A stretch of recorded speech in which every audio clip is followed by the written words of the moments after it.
For our dish, syempre bibida natin yung mga produce nila dito sa farm.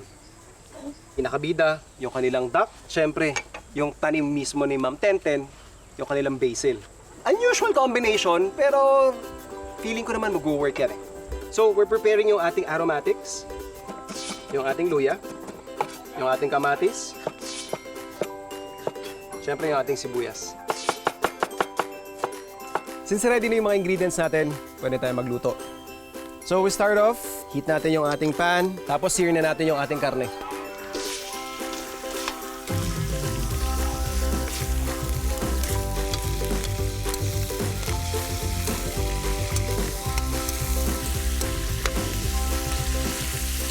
So maganda na yung pagkaka-brown ng ating ducks. Pwede na natin lagay yung ating aromatics.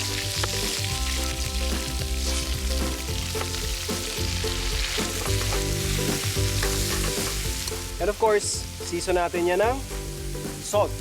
Pero gagamitin natin yung isa sa mga produkto ni Ma'am Tenten tsaka dito sa TL Farms. Meron sila ditong sili thyme, which is basically Himalayan salt tapos dehydrated na sili.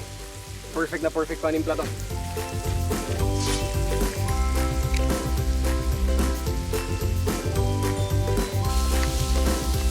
So we'll add in turmeric.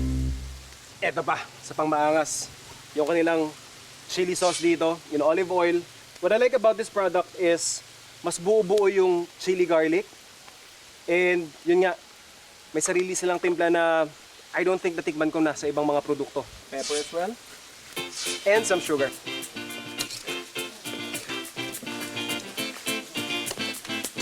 So we'll add in yung ating basil.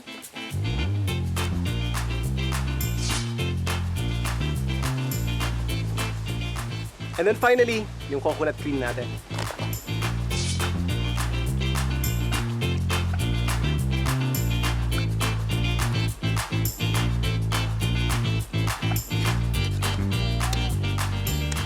So pag medyo kumulo na to, adjust lang natin yung seasoning.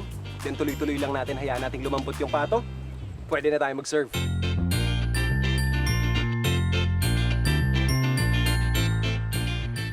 So ito na yung ating fried basil. Hot oil, dip lang natin yung stem muna.